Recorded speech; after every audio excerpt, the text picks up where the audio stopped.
Najwa. Nah, di Bapak Tulang Senina, semoga kita semua sehat, tidak kekurangan satu apapun, dan masih bisa bersyukur dalam keadaan apapun. Amin.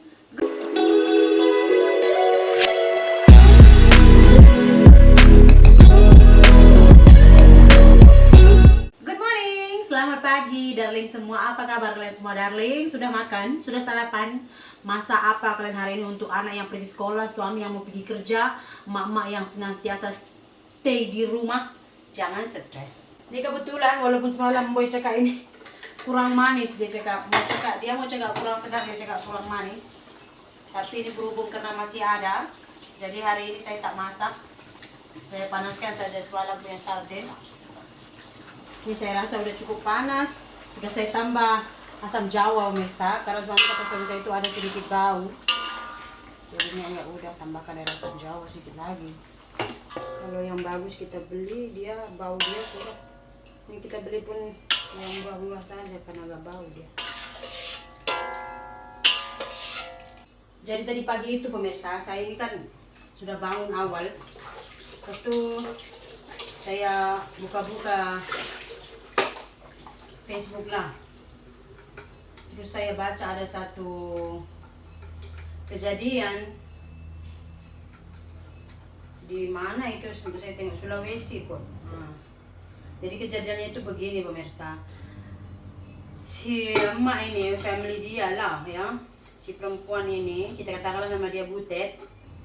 Si Butet ini banyak utang gitu, and then orang selalu sudah tagih ke rumah gitu pemirsa.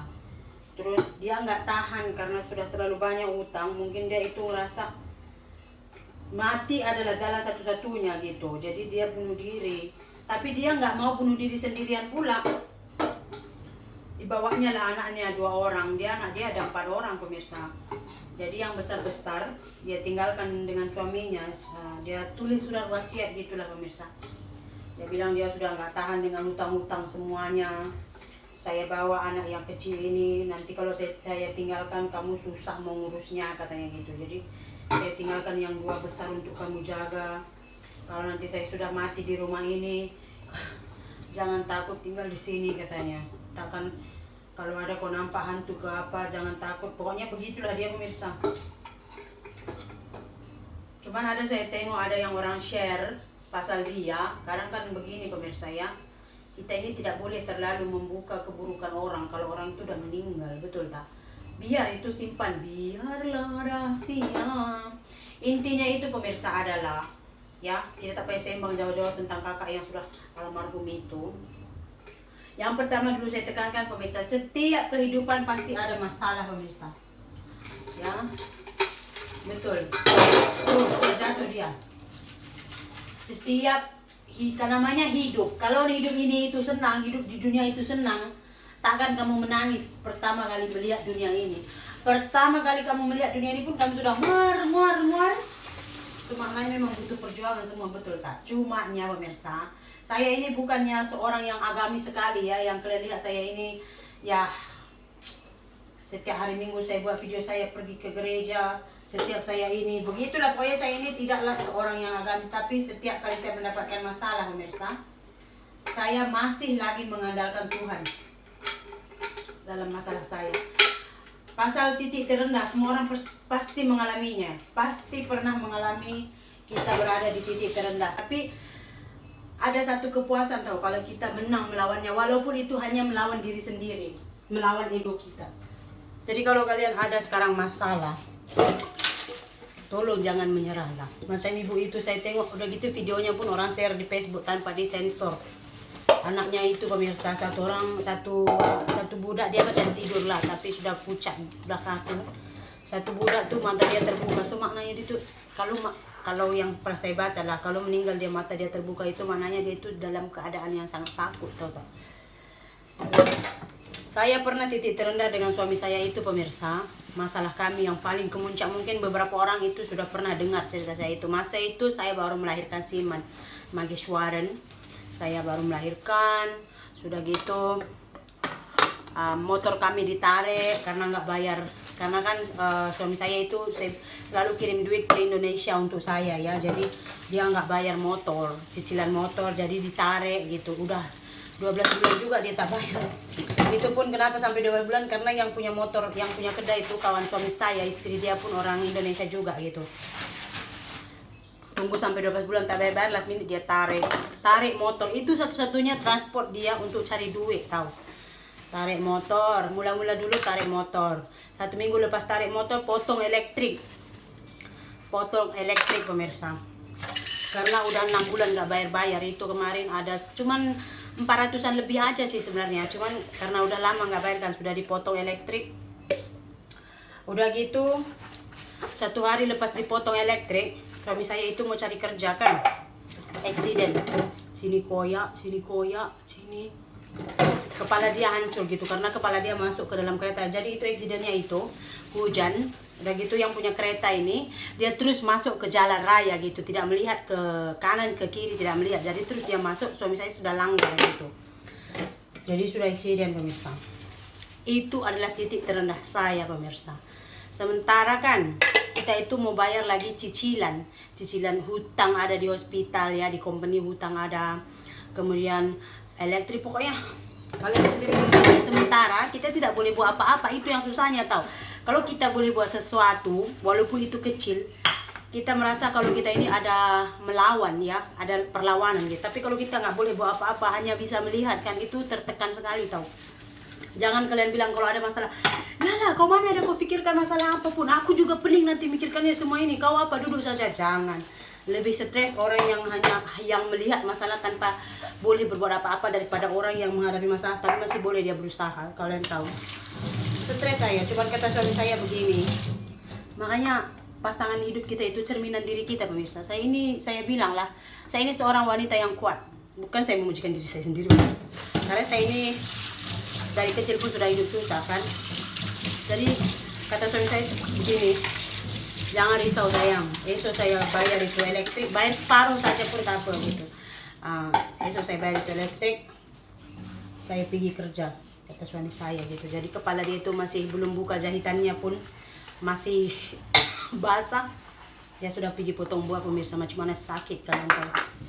Dia dapat duit, dia bayar separuh, sudah buka elektrik. Karena kan baby ada, jerit-jerit dia kepanasan begitu pemirsa. Masa itu pemirsa, kalian tahu apa yang saya lakukan? Saya bangun pagi sekali pemirsa. Saya buat doa syafaat. Kalau kami bilang orang kecil doa syafaat gitu. Pokoknya kita mau minta aja gitu. Minta, kalau doa syafaat itu minta saja apa saja gitu. Saya masuk bilik pakaian itu. Kebetulan itu bilik pisah dari bilik tidur ya. Suami saya, anak saya semua tidur gitu. Suami saya tidur di luar, anak-anak tidur di dalam. Saya masuk dalam, saya lock, saya jerit, saya menangis, kalian tahu. Menangis saya sekuat-kuatnya, saya menangis. Saya nyanyi dulu. Oh, Baba. Itu lagu kesukaan saya. Saya kalau ada masalah, saya lagu itu saja mesti saya akan menangis pemirsa. Saya nangis. Lepas itu saya tak ada cakap apapun, kalian tahu. Saya tidak ada bercakap apapun. Saya hanya menangis saja, menangis. Tapi dalam hati saya itu cakap. Pokoknya saya bilang, saya hanya satu cakap, minta tolong saya, itu saja dalam doa saya itu. Lepas itu saya nangis. Kalian tahu pemirsa, kita tidak perlu kita meminta ini itu. Tuhan itu tahu apa yang kita butuhkan gitu, tak? Dia tahu. Coba dia, masa saya doa itu tak adalah situ langsung Tuhan tolong. Beberapa minggu kemudian baru saya search dekat Google cara dapat duit tanpa modal begitu pemirsa. Dan sekarang itu walaupun istilahnya kehidupan itu tidak semegah yang orang pikirkan, tapi saya merasa itu bangga karena apa? Kita boleh keluar dari lumpur kesusahan, kita boleh fight, kita boleh melawan kan? Makanya saya bilang, yang pertama dulu itu pemirsa, pilihlah kawan pergaulan kalian. Kalian tahu, saya tidak terlalu suka dengan barang-barang branded. Kalian tahu, orang tuh pakai bag yang branded begitu, pokoknya ada nama lah, minimal pakai bag inilah, pakai baju itulah gitu kan, kata orang kan. Saya itu tidak terlalu suka. Kenapa? Karena sebenarnya kita pakai branded ini bukan untuk apa, untuk pamer. Betul, macam orang-orang kaya kan, macam kamu bergaul dengan orang kaya, and then kamu pakai barang branded, dia akan tahu itu harga tas itu berapa, ini brand berapa, macam mana famous ini brand, berapa harganya, dia tahu. Tapi kalau kamu bergaul dengan orang yang bukan orang susah lah, orang yang sederhana dan tidak memikirkan yang benda-benda seperti itu, kamu tenteng berjumpa dengan dia dengan bag dengan harga 100.000 ringgit lah saya bilang, kamu tenteng, dia tidak akan tahu itu bag mahal ke tidak. Dia akan cakap apa, oh cantik begitu, paling begitu saja. Contoh lah macam emak saya lah, emak saya ini, saya beli bag pun harga ribu-ribu ringgit saya rasa, ini saya bagi dia, mak ini bag untuk mak ini mahal, saya beli ini itu. Kalau dia pakai itu bag, mesti yang dia akan letak di dalam adalah sirih. Dia tidak akan pikirkan itu seberapa mahal, karena bagi kita orang yang sederhana ini pemirsa, kita tidak melihat bag itu dari harganya, tapi kita lihat bag itu dari apa kegunaannya, betul kan? Saya pakai bag itu aja, atau kadang kita beli emas gitu dapat hadiah bag kan, dia bagi kecil, saya cakap saya mau yang besar, karena saya butuh bag itu berdasarkan kegunaannya. Kalau dia besar kan, boleh saya simpan dalam pampers 2, boleh saya simpan dalam tisu basah anak saya, baju ganti, begitu misalnya. Makanya pergaulan itu mempengaruhi semua, karena saya tengok almarhum yang meninggal itu kan, dia bukan macam orang susah lah, dia punya pakaian style semua. Tapi intinya begitulah pemirsa, jangan menghutang hanya untuk gaya. Biaya hidup ini sebenarnya tidak mahal, yang mahal itu adalah biaya untuk bergaya, memang mahal pemirsa, betul. Tadi saya ingat mau khotbah lagi pemirsa, durasi sudah panjang. Saya kadang-kadang begini kalau saya kan, tak ingat masuk. Gas ini sudah lambat. Tapi itulah pemirsa, saya rasa itu penting untuk saya share kepada kalian pemirsa. Kalau kalian ada masalah seberat apapun masa sekarang ini, tolong jangan menyerah. Tolong jangan. Kalau kalian hidup, kalian masih boleh melakukan sesuatu. Tapi kalau kalian sudah meninggal, artinya Anda sudah kalah. Saya itu bolak-balik pemirsa, apa-apa aja yang saya mau lakukan, saya pikirkan hanya anak saya pemirsa. Kalian tahu. Soalnya saya pernah bilang begini kepada saya, masa kami saya memang pagi-pagi itu kan, saya hari Ahad gitu kan, anak-anak belum bangun, dia tak pergi kerja, kita sembang. Nanti kalau kita pindah di Indonesia, saya lagi mau kawin satu lah, dia coba. Dia mau kawin lagi satu perempuan. Saya cakap kawin, apa kawin lah. Tapi saya tak nak di madu, saya cakap. Saya tak nak hidup 2 orang dalam satu rumah, saya cakap. Kalau you memang sudah jumpa satu perempuan, and then you rasa dia itu lebih daripada saya, and then you nak kawin dengan dia, kawinlah. Saya tak kisah, saya cakap, betul, saya cakap, saya jujur, saya tak kisah, saya cakap. Sebab saya cakap macam itu tak kisah. Nanti saya buat rumah pun nama saya, tanah pun semua nama saya, begitu kan. Jadi saya cakap saya tak kisah. Tapi saya mau ambil itu tanah, dia cakap, mana boleh, itu semua nama saya. Habis saya kosong lah, you kosong, sebab you juga berkhianat, saya cakap. You juga lain perempuan cari, you start lagi dari zero, berjuang dengan dia macam kita berjuang, saya cakap dekat dia. Tak adalah, saya gurau saja. Gurau pun mesti ada terpercik dalam otak kepala engkau itu satu benda, sebab itu kau cakap macam itu, dia cakap. Tapi saya udah tension ini pemirsa. Tak payah kita terlalu ini pemirsa. Macam, saya kalau abang tinggalkan saya mati bang. Saya tak boleh hidup tanpa abang.